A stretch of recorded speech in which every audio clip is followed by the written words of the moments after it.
Rise and shine, it's a brand new day. Ken can take the stage, ready to play. Weekdays at 10, the cars and the scene. Coffee in hand, they're living the dream. Aggression in the voice, got the whole town awake. Bringing fire to the mic, make no mistake. Shows in the corner, spitting out facts. Dropping truth bombs, ain't holding back. Ken in the morning, feel the heat.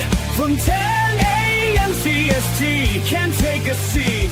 We live and loud, that break in the mind. Ken and the bold. Light up your speakers, crank up the sound. They're talking about life upside down.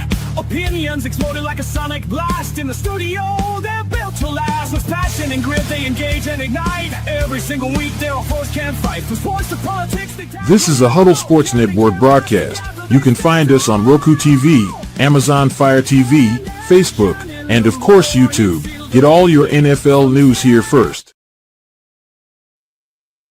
Good morning. It's a Victory Monday. Good morning, Fred. Good morning, Yoli.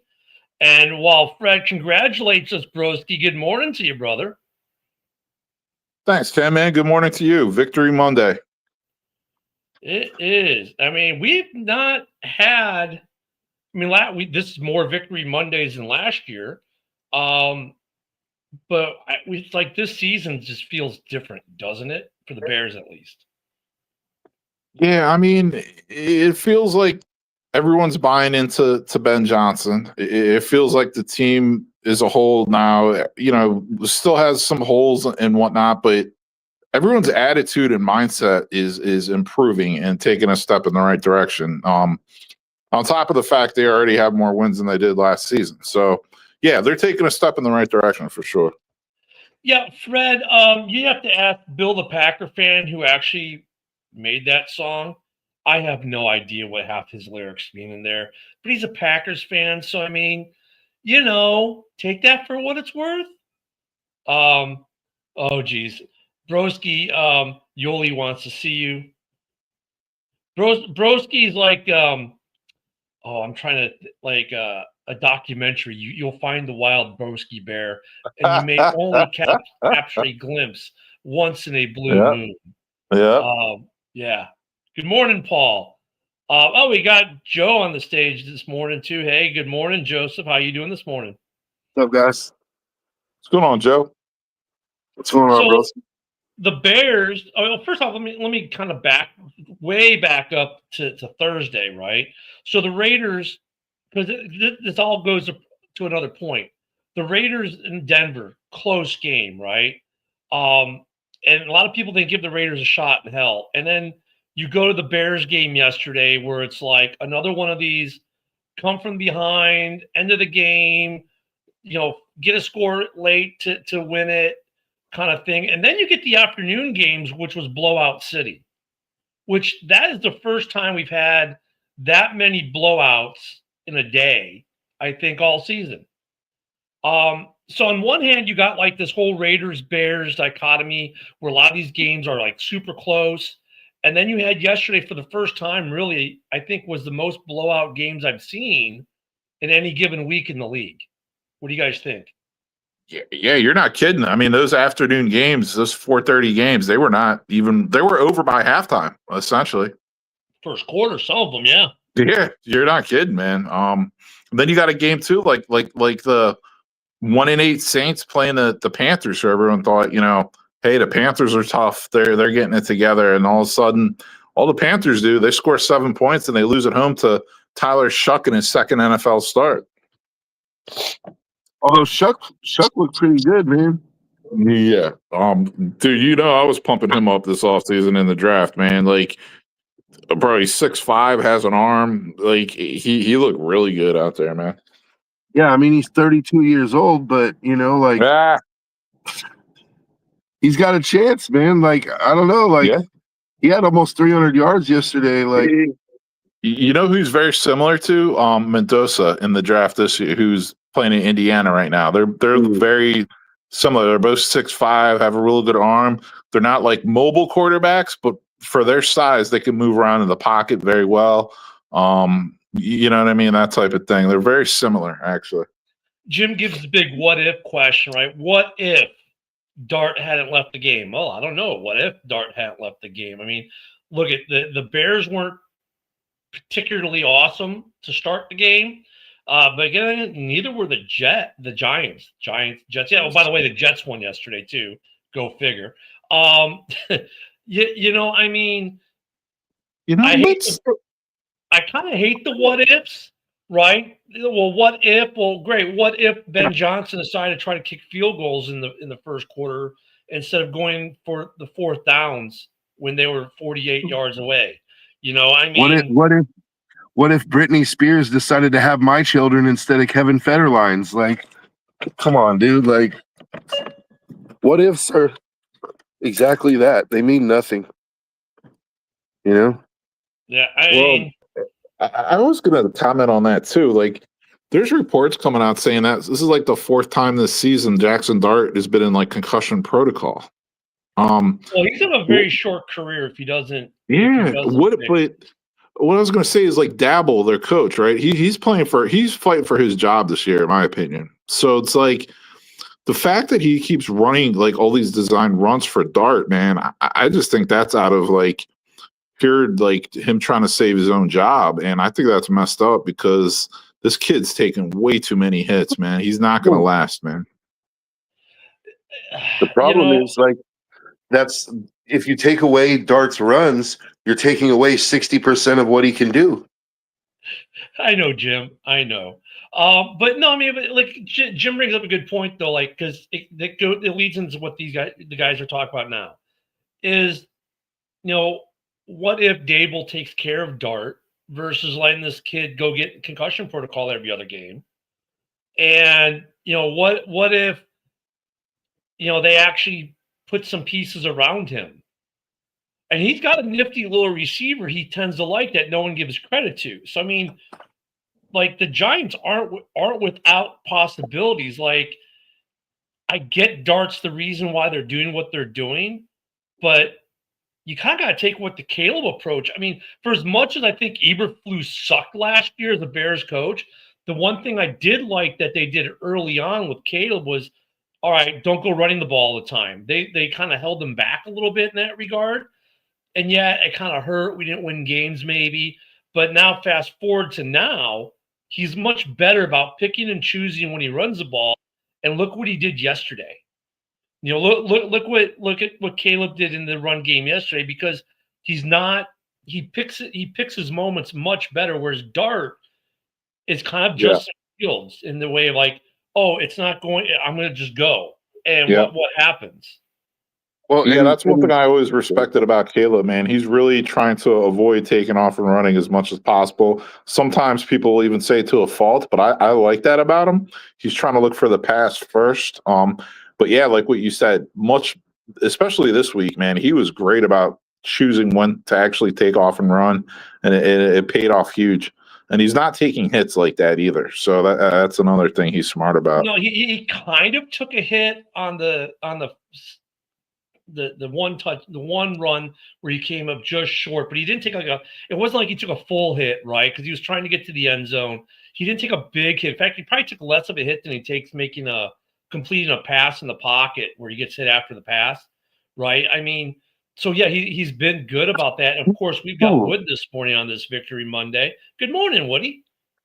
Morning, Woody. About to sell that $100,000 truck in about 2 hours. Oh yeah. Joe, come on down, Joe. You deserve a $100,000 truck. Is that how much an F-150 costs these days? No, it's an F-450 F-450 dually. Actually, so just so you know, broski, I traded in my F-150. Wow. Oh, that's right. You did. You said didn't you get like a Benz or something like that? I got a 2012 S550. Oh, you got a fake Benz. Congratulations. Oh, it's not a fake one. Come on. Basically yesterday's game is we won. I'm not really happy. We had to come back and beat the Giants. And if one more Giants fans message me and say, "Oh, you guys won because Jackson Dart got a concussion," which is bullshit because their defense faltered again in the fourth quarter, just like they did against Denver. I seen a lot of good stuff, but our defense, holy shit, dude. You got to stop fucking players, man. I'll say this though, with Gardner Johnson, I called it. He was brought in to be the nickel. 2 sacks, the fumble. I mean, how is this guy sitting on the open market as long as he was? He comes into this defense immediately making an impact. Immediately making an impact. In fact, Montez Sweat's been playing better since he got here as well. You know, the defense is still not without issues. And I think the biggest issue, though, guys, is this. I think the problem for the Bears is when they run zone, that's when they're getting beat, when they're in zone. When they're in man press, they do okay. But when they're in zone, the problem is they're not getting the pressure on the quarterback.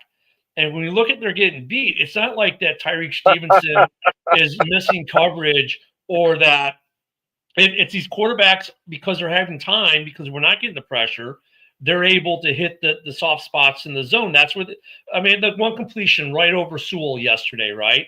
But look at but he put the ball where you're supposed to put the ball in the zone, right? And the Bears covered it like they were supposed to cover it in the zone. But the pressure didn't get there in time, therefore they got the completion. And if you look at the Bears defense, these are zone hits. Every single one of these are zone hits. They're not really getting beat on the man-to-man press stuff. Well, the thing is, what reminded me yesterday is when I was at the game, when we played the Giants here in New Jersey, when Daniel Jones was there, and he beat us on 3 QB rollouts for touchdowns. And that's when Velus Jones, dropped the punt, and I was very happy with that because, fuck you. So it seems like these mobile quarterbacks on the Giants, white guys, are beating us for touchdowns. It's not just you. Like, My and that's God. why I was trying to get out was about Jackson Dart. Like, Dable cannot stop Jackson Dart. He can't not run him because, like, I would challenge any of you to pull up Jackson Dart's season stats so far. I would be willing to bet he has more rushing touchdowns than passing touchdowns. Oh, yeah, he has 5. He had 5 rushing touchdowns. I don't know if that was counting the 2 yesterday. But see, that's a huge part of his game. Like, right now, at least. I'm not saying he can't develop into a pocket passer. Like, that would be ideal for Jackson Dart, is be the pocket passer that can run but doesn't necessarily look to run. But right now, his running ability is such a huge part of their offense. It's what actually makes their offense move. So it reminds me of Lamar his first year. He was running more than he was passing, and he learned. Because some of those guys don't last that long in the NFL that, run first, pass second, Right. But I think, and the thing is like, it's not like the Giants are winning games doing it anyway, right? Like they're 3-8 or 3-7 or something. But yeah, what Ken was saying about CJ, man, Russell Wilson didn't know what fucking hit him on that one sack. Holy shit. Came right up behind him, smacked him, and that was it. So. Oh, Dorn, you're back. Hope you're feeling, bro. Dude. Hey, Dorn. And you know what, Dorn? They did look like the Packers yesterday. I mean, dropping passes all over the place. Caleb's numbers didn't look great, but even look at this is the thing about the Bears, too. They got the Greg Olson call team yesterday, which is the Fox #2 team. So now the Bears games are getting a little more, even like Fox, see this, all right, we got to stop sending Adam Archuleta and the bum commentators. We got to send some guys who actually know something. So even Olsen was saying yesterday that the numbers for Caleb would be so much better. I mean, he's like, they're dropping. It's like, what the hell is going on? They keep dropping these. I mean, they dropped some. That was the other part about that. And that's weird for the Bears. I mean, people go, but Rome should have made this one. I mean, yeah, there's about a drop a game. Get it. That's average in the NFL. But yesterday it was like every other pass they were dropping. It was like it's like Zacchaeus, man. I'm like, where the fuck did your hands go? Like, fuck did you, Isaac. Drop 3 fuck yesterday? Yeah. Zacchaeus dropped 2. He dropped 2 more yesterday, and that one against was that Washington. Yeah, when we were down and we had to come back and win, Washington. He dropped that. He'd still be running now. I think he actually got benched at the end of the game because if you notice, especially on that last drive, the burden was in over him, and I hope they just roll a burden going forward, man. And for those watching a Bears X, that's what they were saying. I'm sorry not to cut you off, Broski, but Bears X was was on fire yesterday about that, and everyone's like, where's Luther? Where's Luther? Where's Luther? Luther should be taking every snap at this point forward, and then that happened. And Zacchaeus has been really good for us for the most part, but yesterday you saw why Washington cut him. Yep. Hey, Ken, did you see the replay where Darnell Wright block on Brian Burns? Oh my God! When you look at this Darnell Wright block on Burns, It doesn't look like much, but Burns hits the ground hard. Yeah, it's just Burns wanted to jump over him. The wrong thing to do, buddy. He had a couple. Then there was a spin move. He tried to do a spin move on on Wright. Wright put him to the ground. I mean, Darnell Wright. Oh, it's so. JB, we'll get to that. It's so difficult to see. I said in the beginning of the year, the Giants would have a top 5 defensive line. They're lasting a lot on defense, even their defensive line, which is surprising me with that line. Yeah, part of the problem for them is they're on the field so much too, I think. Yep. Yeah, it's going to be interesting. They'll probably be without Dart next week. Maybe he comes back fast. I don't know, but they spend way too much time with their defense on the field. And actually, for the Bears, just look, it wasn't all great. It took us a little too long to get the running game going. I don't, and both Monangai had a nice run or two, and Swift had a nice run or two.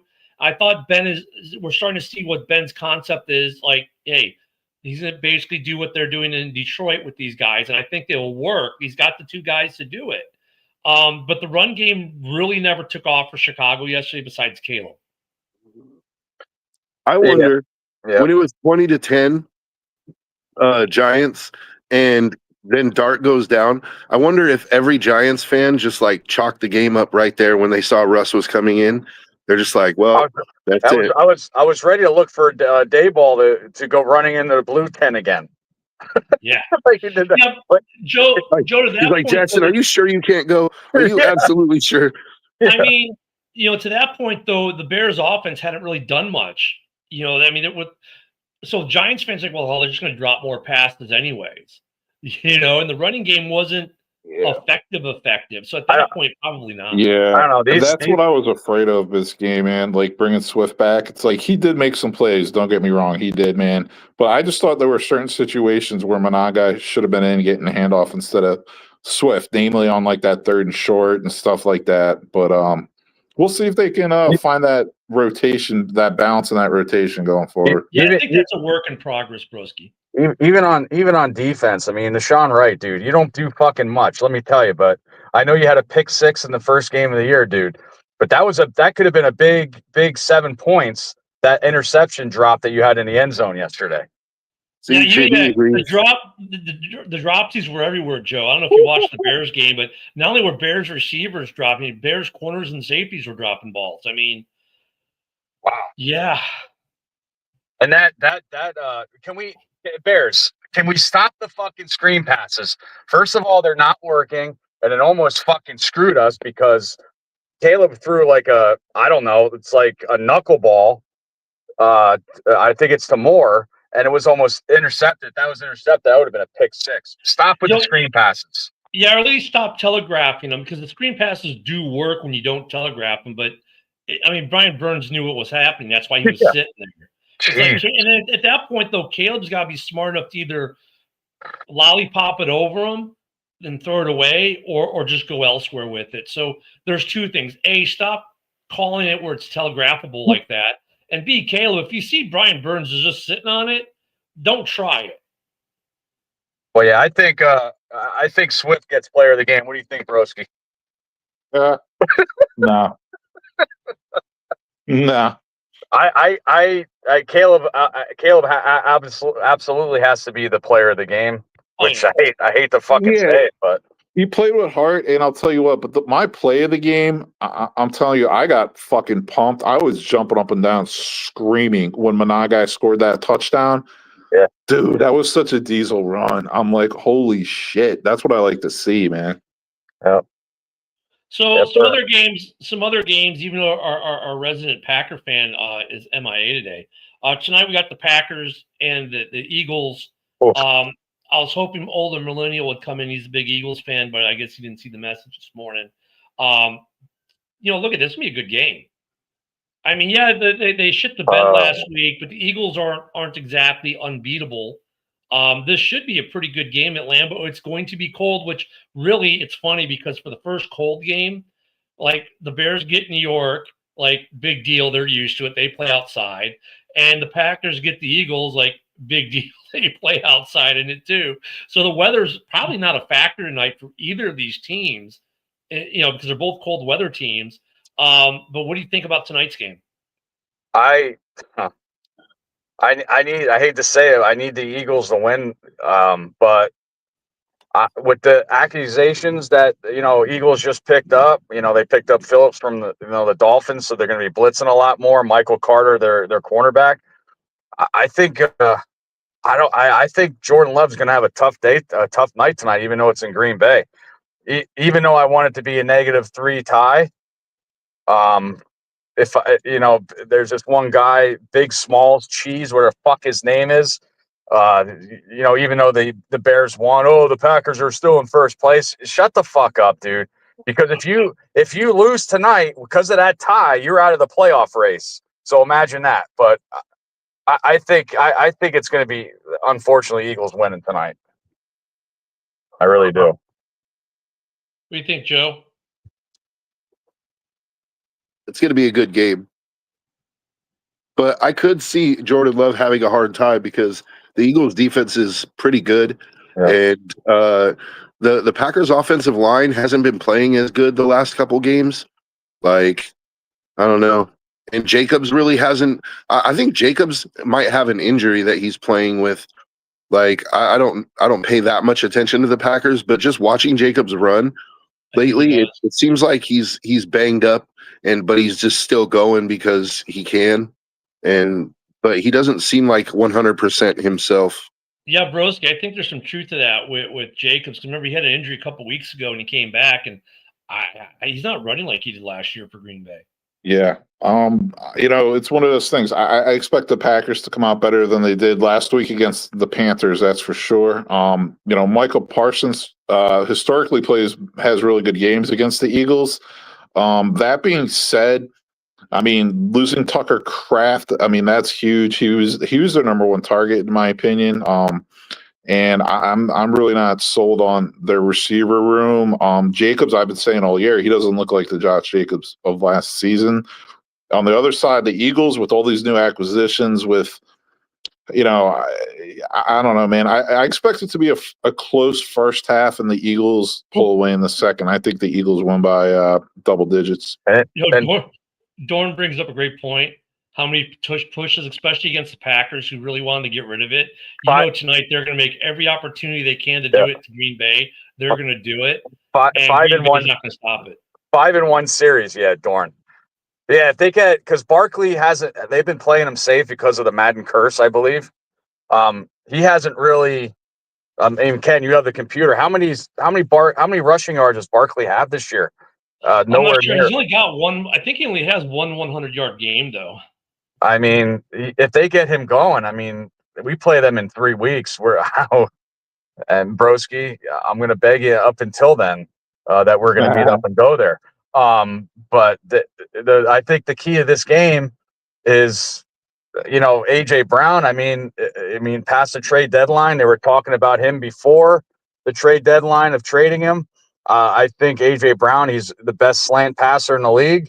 They're going to get him going, and it's going to be tough to stop AJ Brown and Barkley when they're on. Saquon Barkley, and we're in what week is this? 10, isn't it? 9, 10, whatever it is. 10, because we had a bye. 127 carries. 519 yards, 4 touchdowns at a 4.1 average. The average isn't bad, but Jesus Christ, it seems like he's a quiet 500-yard rusher this year. If you look at his, oh my God, really, is that it? So let me just pull up. Let me go through his games this season. It's pretty pathetic in a way for him. 60 yards, 88 against KC. That was a good game. 46 against the Rams. 43 against the Bucks. 30 against Denver, 58 against the Giants, the first at New York, 44 against the last place Vikings, and then last week was his best game, 150 yards against the Giants at home. That was his first breakout game for the season. Yeah, I expect. He's not having the season that he enjoyed last year. No. Yeah, week 10. No. But if you look at those numbers, like in 10 games, 127 carries, that means he's getting 12.7 carries a game. Like last year, he was getting like 25 carries a game or something, at least 20 per game. 9 games. This week. They're managing his touches right now. They're managing his reps. And Ken, let me know another thing too. Bigsby, they picked him up, I think about 5 weeks ago or something like that. So I don't know if their running game is at all a factor for the Eagles. I think Jalen Hurts is just passing a lot better with Smith. Dallas Goddard's been coming on these last couple of games as well. AJ Brown has been slow, but he's been picking it up these last couple of games. So I don't think running factor is for the Eagles unless you're playing a Giants They're defense. spreading it out more. Their offense is more, shall we say, balanced. Hurts has had some runs. I mean, it's going to be an interesting game, and of course, because Lions fans have been chomping at the bit to talk about their massive win yesterday against. Here's the thing. I'm going to say this. I'm going to take away from the Lions win, so I'm going to make them all mad. Look, the Bears ended Washington's season on Monday Night Football, so they still got about 5 more games to lose until they'll win another game. So, Lions, you really just did what was already preordained. But you know what's impressive, though? Campbell was calling the plays yesterday. Believe that. Yeah. Morton Salt Company was not calling the plays yesterday. And after all the, and look at, Campbell, the way he does it, he's trying to save face. Obviously he wasn't happy with what Morton did last week or in a couple games. So he's kind of taken over a little bit. So it's like, okay, I get that. It makes sense. They looked good against a team that's been deteriorating in front of our eyes in Washington. They've been deteriorating from week to week to week. Okay, hey Mitch, put it this way: if the Green Bay Packers lose tonight, first place in this division is by record is tied. You would be in first place because of the tiebreaker. No, by the way, you still have to play us one more time. Well. The way they played us the first game, Jesus Christ, dude. I'm not, wow. Mm-mm. I expect the Fudgies to be in third place in the NFC North after tonight. Oh, is Jahmyr Gibbs, is he good? Does anybody know that? Is he, is he a good running back? Fuck, God damn. And then Jonathan Taylor, that's another story. Holy fuck, dude. But, yeah, I believe that too. Green Bay will be in third place tonight. Cam was part of the cardiac arrest club for Bears fans yesterday. You sure heard me, Ken. I had my daughter over. She's a Giants fan. She was crying because she wanted to beat her dad so bad yesterday. JB, we haven't played Tampa, so I don't know how that fits into the tie breaking, but who cares? Honestly, because the only tie break that matters right now is the head-to-head, and you guys own that until we play you guys week 18. Yeah, bro. All these Lions fans pumping up Johnny Morton like he's somebody. Like, come on, man. Look at his resume. He hasn't been a successful OC or even a head coach in the league for a reason, man. He doesn't have what it takes, man. You guys miss Ben Johnson big time. Yeah, Jahmyr Gibbs has been off the chain. Taylor was off the chain yesterday. You got to wonder how real is Indy. They pulled off another nice win yesterday. Wow. They really did. They had to come from behind, but they pulled off a nice win with Taylor. Yep. I knew Atlanta would give him a fight. That's what I said last week. And I did call the upset how about that Texans comeback yesterday? Good God. Yeah. Jesus Christ. Yeah, there are a couple games that we picked that we were all like, really, like the Jets winning again yesterday. Like, who would have thought the Jets, after getting rid of their best 2 defensive players, would come out and win a game? How about the Dolphins beating the Bills? Yeah, and then there's that. I was thinking that. Well, how about the freaking Dolphins? Fins up, man. Well, how Holy crap. about Josh Allen's 20-yard tush push that caused the fumble? Well, and the interception he threw in the end zone. That was bad. That was bad. And you know what's funny? I had Josh Allen start in my fantasy league, and even with as bad as he did, I'm still destroying Bill the Packer fan.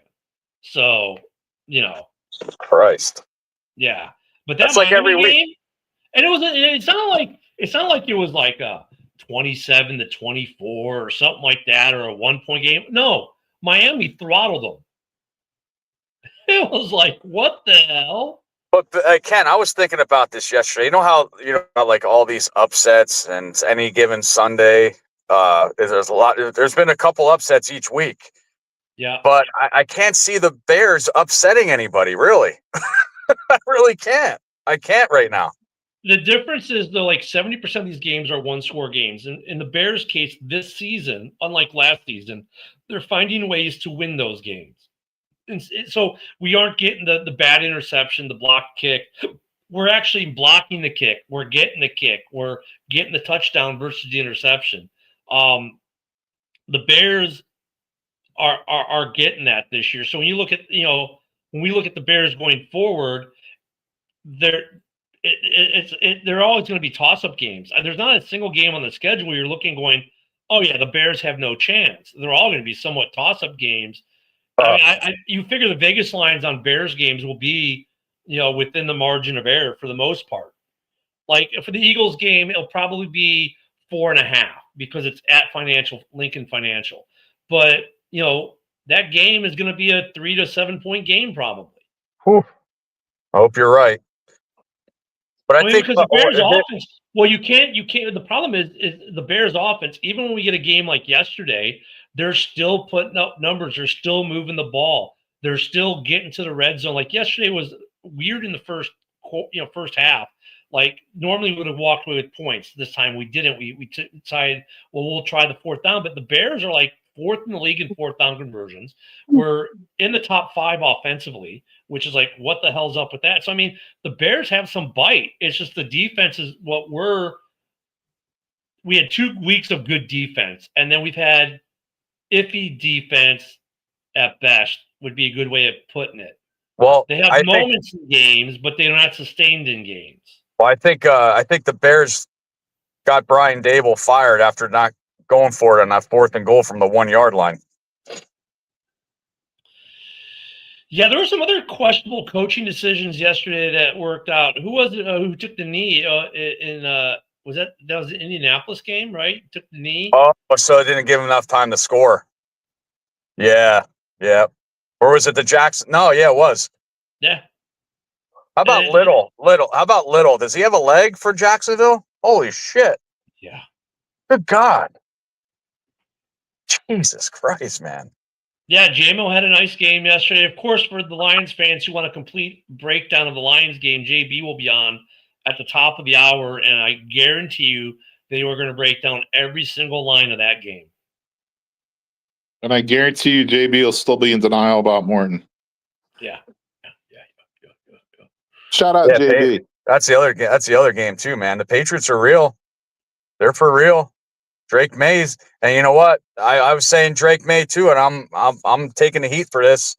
I another North Carolina quarterback, like Trubinsky and stuff like that. He had one good year, but Drake May, man, he's coming on for a North Carolina quarterback. Well, Trubinsky had 2. He had the 2 playoff years, but yeah, I mean, look at these guys. Year 2, Caleb is showing why he was the number 1 pick. I mean, the Bears did right. Drake May is showing why he was a first-round pick. He's having a better year 2 than year 1. But then you got guys like Bo Nix who are kind of not showing like they did last year. He's struggling, yeah. Yeah, Jaden Daniels, of course. Well, injury issues. RG3 too. Yeah, so I mean, that's why you got to take multiple seasons to kind of figure out what you got. But and let's see which way they're trending. Both Drake and Caleb trending up. Yeah, but it's not just Drake. Trevion Henderson is really coming. He's stepping up for them, and I knew he was going to be good, man. Me and Broski called it before when he was drafted. We were like, that dude, wherever he goes, like he's going to be good, man. I just knew he was. And that touchdown that he broke off to seal the game at the end, like that outside edge run that he took for like 60 something yards. Yeah, just when he gets out in the open, he fucking done. See ya. He's quick, dude. So I mean, they're these young quarterbacks. Some of them. I mean, look at what was the other game that was kind of like a surprise? There were a couple surprise games yesterday. I was surprised. I was wrong about the Rams 49ers game. I mean, when I saw Rams were up in the first quarter, 21 or first half, 21-0, I was like, what the fuck? That one ended quick. That one ended quick. That one got out of hand in the first quarter. It was like 14-0 the first two drives. You're like, what happened? And another team too, Seattle's. They're up 28-0 in the first half yesterday. I mean, I thought the Cardinals would give them a little bit because Brissett's been showing some skills, but holy shit, dude. All three of those games at 4:00, they all had 44 points or in the 40s. Can I go ahead and just say I'm sorry, Vikings fans, but I'm not sorry. JJ McCarthy has not impressed me. Nope. So look at after tonight, the AFC, look at the NFC East, right? I mean, Eagles the Cowboys are 3-5, the Commanders are 3-7, the Giants are 2-8. The Eagles after tonight will be 7-2, and the number one seed in the NFC. I wonder how quick it was for somebody to win the division. What's the earliest? Because I mean, they're going to be 7-3 probably after tonight if they win. The Seahawks and the Rams are both 7-2. The Seahawks own the tiebreak there. Then you get the Bucks at 6-3, and then they get to North 5-2 Packers, which will go to 5-3, so they'll drop down to third. 6-3 Lions, 6-3 Bears. I mean, right now the Packers, if the Packers win tonight, they'll retain first place. But it's ridiculous that the Rams and the Seahawks, I mean, wow. Both the Seahawks and the Rams on 4-game win streaks. Yep. The Bears have the longest win streak in the North right now at 2 games. The Bucks lost this week. The Panthers lost this week. The Falcons have lost 4. The Saints get a win this week. Wow, that was another surprise game yesterday. Yeah. I mean, it's Tyler Shuck is going to be phenomenal. Oh, yeah, he had a good game. I mean that Carolina, they were playing so good. I mean, they shut out the Falcons 30-0. And they won some good games, and then they go out and take a shit. Well, right now in the NFC, it's not updated right. No, it is updated right. Right now, the Seahawks are the number 1 seed. Philly's at 2. Green Bay right now, as of today, is at 3. The Bears and the Lions both get in. And really, the Lions are a 6th seed because of the tiebreaker. But right now, the Niners are on the outside. The Panthers are on the outside. The Vikings are on the outside. And after that, after the 3-win teams, I think they're out. So that's your top 10. If you go to the AFC, it's even more ridiculous. You ready for this one? Kansas City's on the outside looking in right now because Jacksonville has the tiebreaker over Kansas City at 5-4. So 5-4 gets you in the playoffs in the AFC right now, but 6-4 has you on the outside in the NFC. If the Packers lose tonight, we lost one. If the Packers lose tonight and drop to 5-3, San Francisco jumps up, and then Carolina, then the Packers go to the 9 spot. That's where we're at. So now we're going to start looking at these parts of the season. That's going to be so tonight is really big for the Packers. Really big for the Packers. Mm-hmm. But Seattle, the number 1 seed. Yeah, but I was going to say that, if Shug can keep up what he's doing, that could really help to jumpstart the Saints rebuild. Like, if you just hitting on that quarterback, I know they still have the contract issues and stuff, but at least that piece is, and you still have Olave, like not as dire as, like you don't even have a quarterback. So we'll see if Suge can keep it up for the rest of the season. Yeah, man. Yeah, the Saints are so they're a hard team to figure out. Like you look at them, you're like, they should be good. They got good players, but then they're bad. And they can't move the players because of the contracts. And then they come up like they did yesterday. And you're like, they're a frustrating team, honestly. They play hard though. Honestly, man, like they don't have a good record, but they play tough. Yeah, even that tight end they have, Jawan Johnson. He's a good player. He's having a good season. So, they might be set at quarterback too, with Shuck as their starter, and they have Rattler as the backup. I mean, that could end up being really, really nice for them. Yeah, they're going to be interested. They might be a wrecker. They might be one of these teams that might wreck your playoff chances going forward. You got to watch that. They're one of those weird teams where you're like, okay, be careful, because they are not done. It's interesting. I mean, it's I don't think anyone in the North plays them because we already beat them this year, but that's just crazy. Just crazy the way the playoff picture is starting to take shape. Because now we're in that time of season where people are going to look at it, right? Yeah, it's getting interesting. Like the Seahawks are the number 1 seed. I mean, it's crazy. You would have thought that.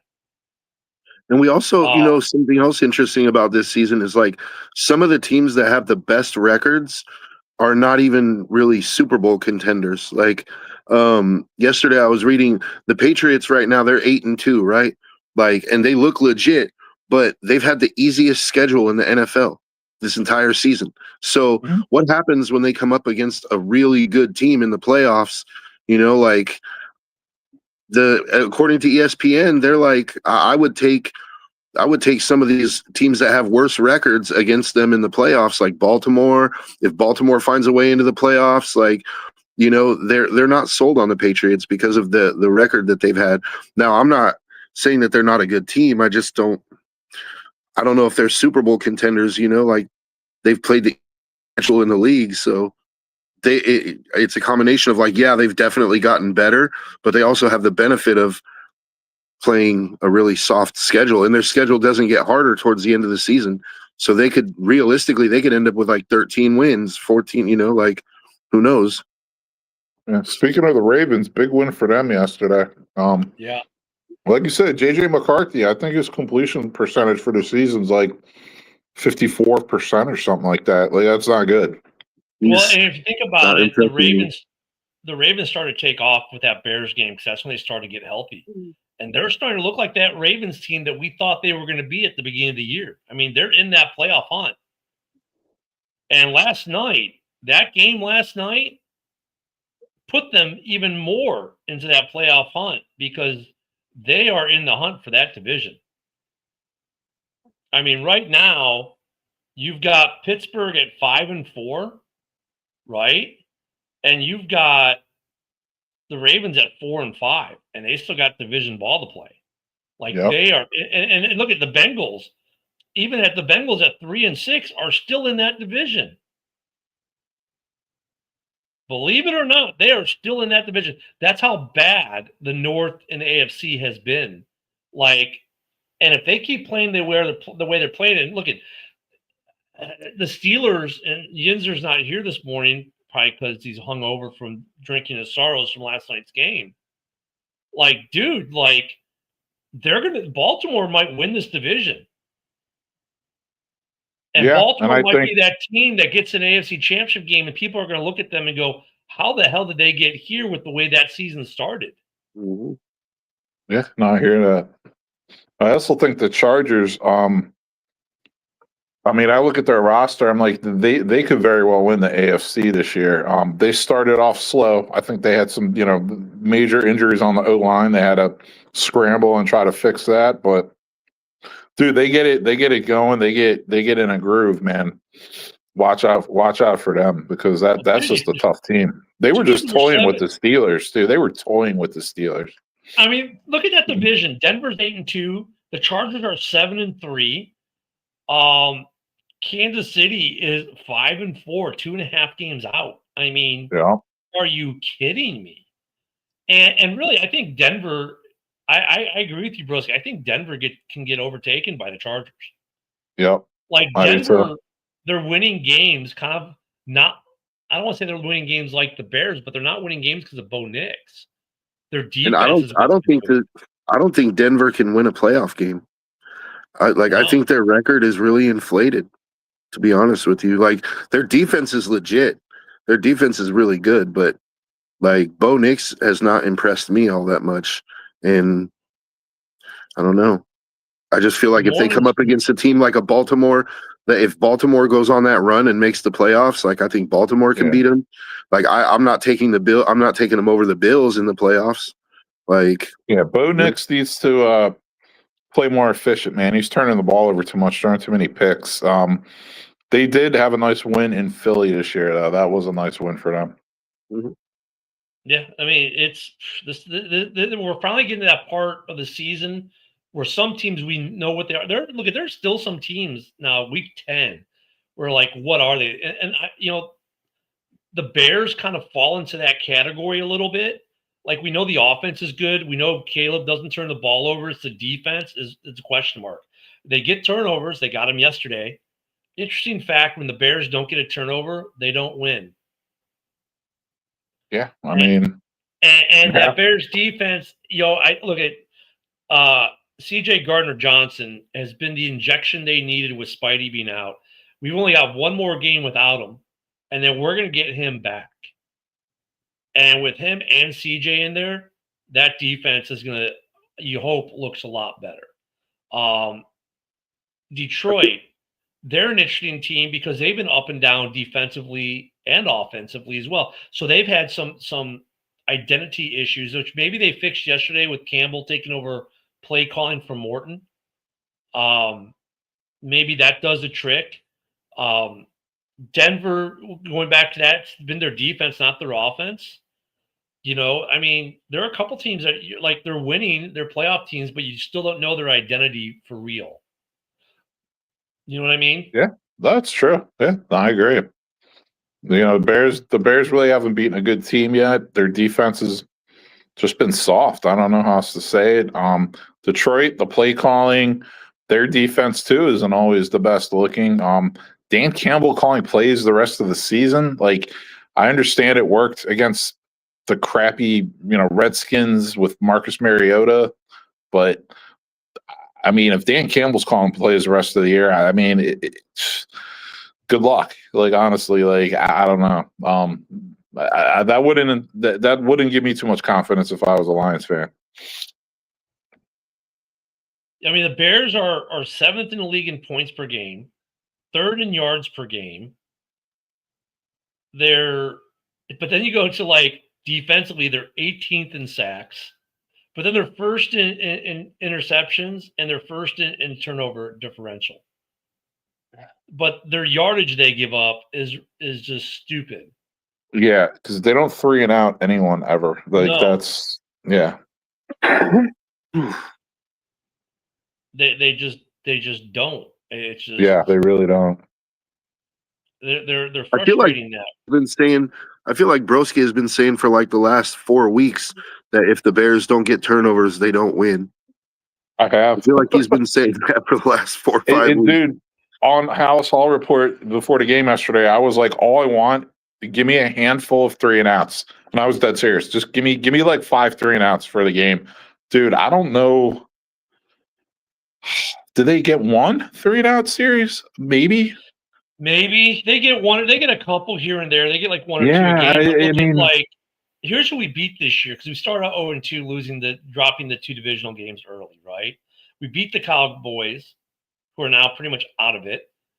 mostly because of their defense, and our defense didn't do much. We beat the Raiders by a point on a blocked field goal attempt. We beat Washington by a point, which has now started their slide. We beat the Saints. Okay, that was a 2-score win. Nice. Then we get embarrassed by the Ravens. The thriller against the Bengals, 47-42. Once again, defense not there. And then yesterday, 24-20. Okay, so we kept them to 20, but it's not like New York's offense puts up a lot of points. Now we get the Vikings, then we get the Steelers, and then we get the Eagles, but for the rest of November. So, for the Bears, really the next big test for the Bears, and sorry, Vikings fans, is going to be Philly. Yeah, but the one thing about the Vikings though is they can run the ball. Aaron Jones and Mason, that's going to be a problem for the Bears. And honestly, McCarthy's not that accurate, but he can throw deep. He can throw deep, So, Broski, the one thing the Bears defense has been good at since the break is the run defense has gotten a lot better. Like yesterday, the run defense. Okay, let me. Because when you say Jones can run, well, sure he can. Running backs aren't running against the Bears well. Yeah, it's quarterbacks that are. Historically, he's burned the Bears. Yeah, I mean, what I'm saying is this: it's a dual threat challenge. That's all I'm saying. You know what I mean? The Vikings are definitely going to try to run it, and they can throw deep. So it's going to be a good challenge for the Bears. Not saying they can't step it up, but it's going to be a good matchup. The Bears' run defense. That's the one good thing about this defense right now, as far as besides the turnovers, but because their pass rush is not there. But against the run, if you're a running back, you're going to have a rough day. Where the Bears aren't doing well is run when the quarterbacks run. That's where the yardage is coming every game. It's from the quarterbacks. Especially through the first 3 quarters. In the fourth quarter, they do get a little bit of success. But so are you really letting JJ McCarthy run a lot next week? If you're the Vikings, do you want to see him running at all? I mean, that's going to be the problem. Look what just happened to Dart.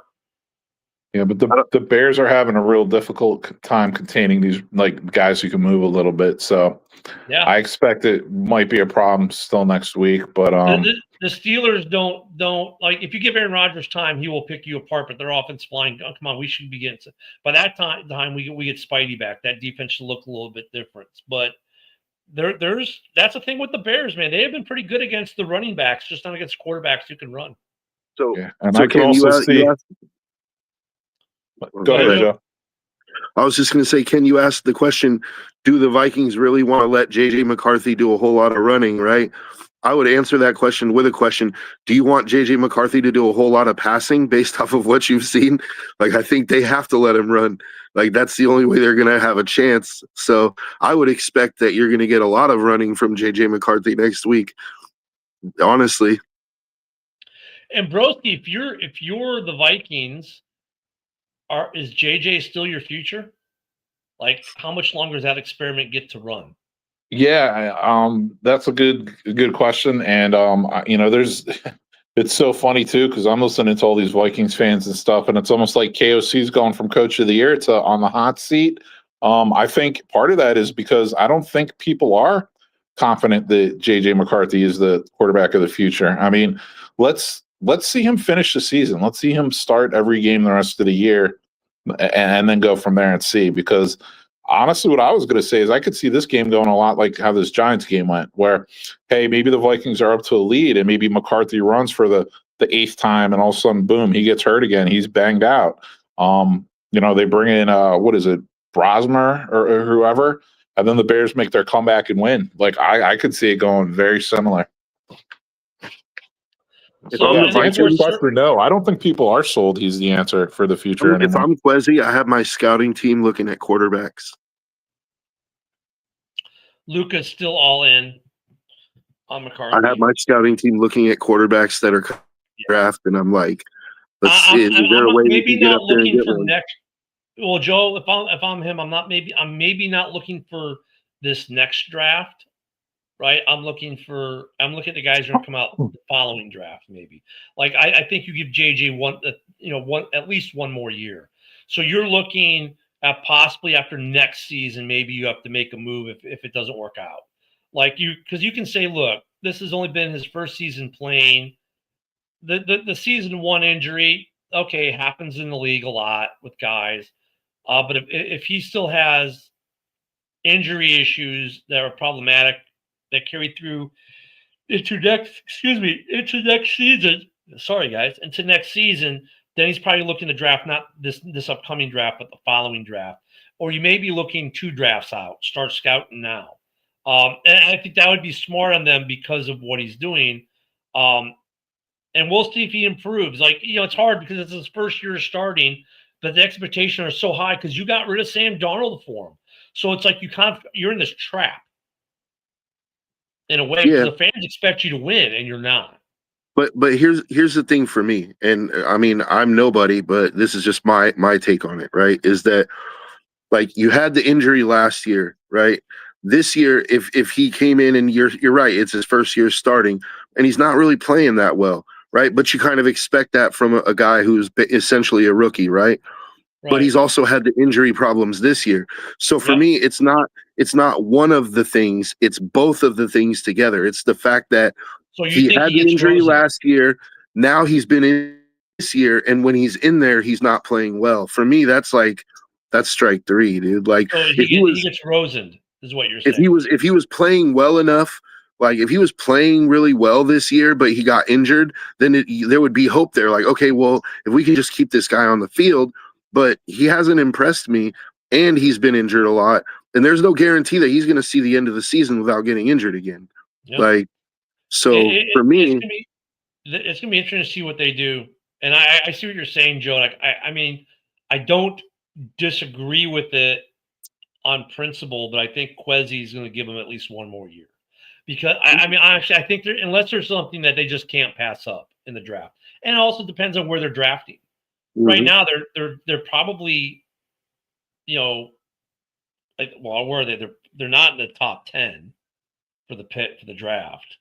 I mean, because look you've got a couple 2-win teams. There are 4-win teams. So 1, 2, 3, 4, 5, 6, 7, 8, 9, 10, 11, 12. There are 12 teams minimum right now with worse records than them today. So right now they might be 13th. Drafting 13th, 14th, depending on tie breaks, all the other good stuff. If the draft were today, they'd be at 13, somewhere between 13 and we'll call them between 13 and 16. Is right? Like, are you really going to get your starting quarterback then? Not there, but you can. It's a lot easier than trading up from 28. I mean, look at the Bears are kind of a get right game for them, Luka. The way our pass defense has been with this zone, but and they're going to play zone with your receivers. They really are, but I don't think they're, without Jalen Johnson there, it makes it kind of hard to play man. And maybe we get Jalen back in a couple weeks. But tonight we get the big game: Green Bay Packers at the Frozen Tundra against the Eagles. Enjoy that game tonight. I know I will be watching that one. Real quick, anyone here want the Packers to win? I mean, all I'm going to say is the Eagles are my most disliked team in the league. I'm the same as Woody, just from like growing up in that area. There's no team I despise more than the Eagles. That being said, I'm never going to hope the Packers win. So that's the conundrum for me. Mm-hmm. Sorry, Dorn. I think everyone's going for them Eagles today. And honestly, though, Bill wants the Packers. Of course, he's a Packers fan. He should. The way the Packers have been playing, I mean, they've been hanging out in first, but they haven't been playing that great. Last week was they laid a goose egg. We'll see what they do tonight, but enjoy the game tonight. Dorn, happy that you're feeling better, my friend. Good to see you back in the comment section. Man. We missed you. So, enjoy the game tonight. Thank you, everyone, for watching. We'll be back again tomorrow for another edition of Ken and Ken in the Morning. Don't forget, if you're watching on Rumble, hit that subscribe and like. It helps us out. Same with X, Facebook, YouTube, and all our other places. JB is up next. Have a great day, everyone.